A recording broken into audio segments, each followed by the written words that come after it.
Olá, queridos alunos do terceiro ano do ensino médio. Eu sou o professor Roberto Cardoso Gomes, professor de língua portuguesa e literatura.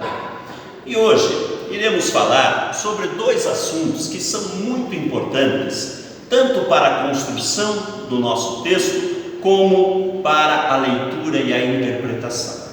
Minha gente, estamos falando de coesão e coerência, ok? Veja, essas duas coisas, elas andam juntas, certo? Estão sempre juntas ali no nosso texto, certo? Mas elas são coisas diferentes, como nós vamos ver aí já na sequência, ok, minha gente? Muito bem. Quando falamos de coesão, nós temos que pensar o seguinte: repetições. Por um acaso, eu acho que todo mundo já deve ter lido um texto assim, né? Aquele texto com várias palavras repetidas, aquele texto pesado para ler, né? Um texto truncado, confuso. Quando nos deparamos com esse tipo de texto, nós podemos imaginar o seguinte: que são textos, certo? Não coesos, certo?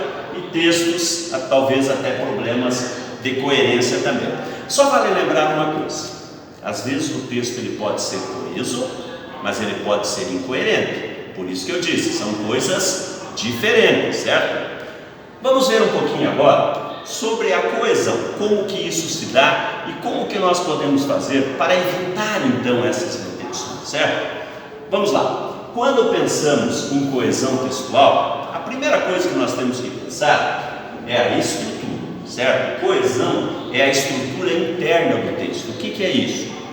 É a ligação entre as palavras, certo?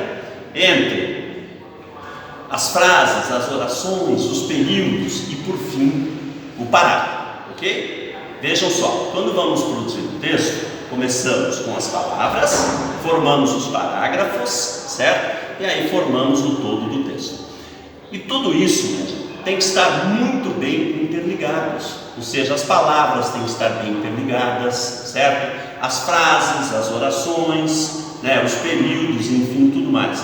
Os parágrafos têm que estar interligados também entre eles, ok?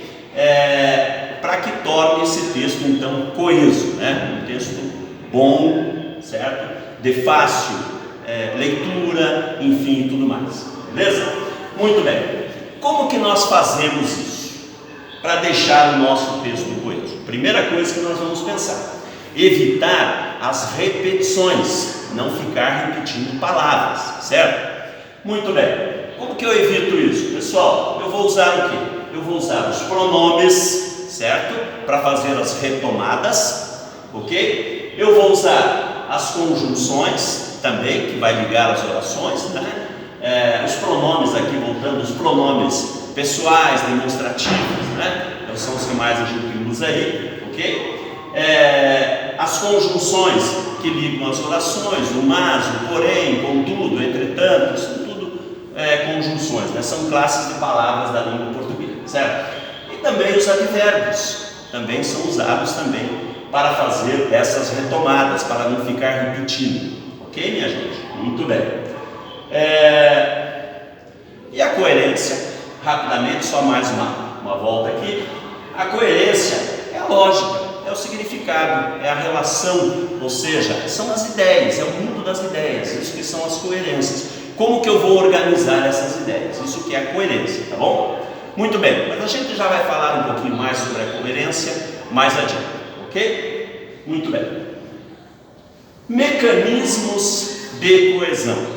O que é isso, mecanismos de coesão? Vamos pensar um pouquinho, tá bom? Como fazer essas retomadas, certo? Como fazer para evitar essas repetições, ok? Ou seja, usar adequadamente, né, as palavras, as escolhas, os pronomes, as conjunções e tudo mais. Nós temos, como mecanismo de coesão, nós temos a anáfora. O que é a anáfora? Pessoal, a anáfora é quando eu faço uma retomada no texto, citando algo que já foi dito anteriormente, Já vamos ver exemplos disso, tá bom? Muito bem. E a catáfora é quando eu apresento algo no meu texto, ou na minha oração, no meu período, certo? Algo que eu ainda vou dizer, tá? Então a anáfora antes, ok? E a catáfora depois. Gravem aqui, ó, por exemplo, anáfora, AM, de antes, né? E a catáfora depois, ok? Muito bem. Um exemplo aqui. Vamos ver um exemplo agora, pessoal, de coesão referencial. Por que coesão referencial? Porque ela trabalha com os referentes, né? Então, por isso, uma coesão referencial. João e Maria casaram. Ponto. Ok? Eles são pais de Ana e Beto. Estão percebendo aqui, ó, como nós falamos lá no início, ó, olhem aqui um pronome pessoal aqui, ó, eles, né? Esse eles está retomando toda essa expressão aqui, ó, João e Maria. Então nós temos aqui o quê? Nós temos aqui uma anáfora, certo? Ele está retomando algo que já foi dito antes no texto. Ok, minha gente? Muito bem. E agora, um outro exemplo aqui, vamos ver aqui. Fiz todas as tarefas, com exceção desta. 2 pontos. Arquivar a correspondência. Perceberam que aqui nós temos um pronome demonstrativo?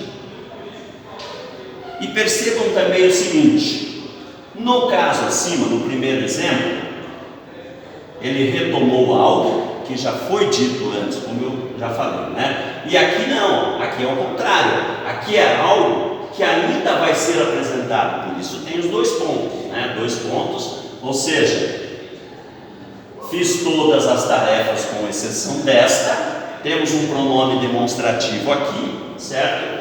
Arquivar a correspondência. Então nós temos aqui, certo? Uma catáfora. Temos uma catáfora, um mecanismo de coesão, ok? Ou seja, a catáfora é o que vem depois. Muito bem. Até aqui tudo certo. Acredito que, se alguém, por exemplo, tiver alguma dúvida, minha gente, né, nós podemos saná-las aí, podemos voltar aí sem problema, ok? Muito bem. Pessoal, vamos falar um pouquinho agora, vamos tentar entender melhor um pouquinho a coerência. A coerência é a relação lógica das ideias, ou seja, é você não se contradizer, não ficar se contradizendo o tempo todo, né? Eu vou dar só um exemplo aqui antes de eu citar aqui.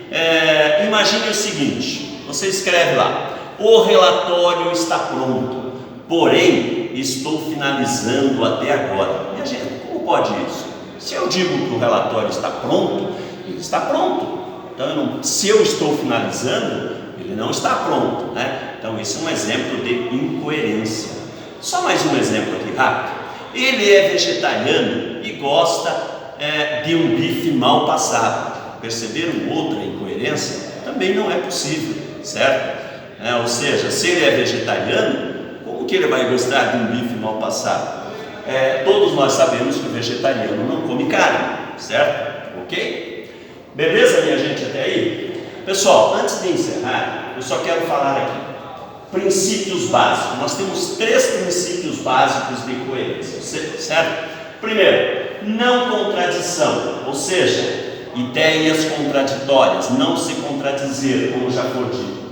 Não tautologia, redundantes, ou seja, você não ser redundante no seu texto, ficar repetindo a mesma ideia sempre. Fala uma coisa no primeiro parágrafo, no outro parágrafo fala a mesma coisa com outras palavras, ok? E a relevância, ou seja, as ideias têm que ter, elas têm que se relacionar entre elas de forma adequada. Ok, minha gente? Então, por enquanto, é isso, né? Temos muito mais ainda que ver sobre coesão e coerência, mas deixaremos aí para uma próxima aula. Ok, minha gente?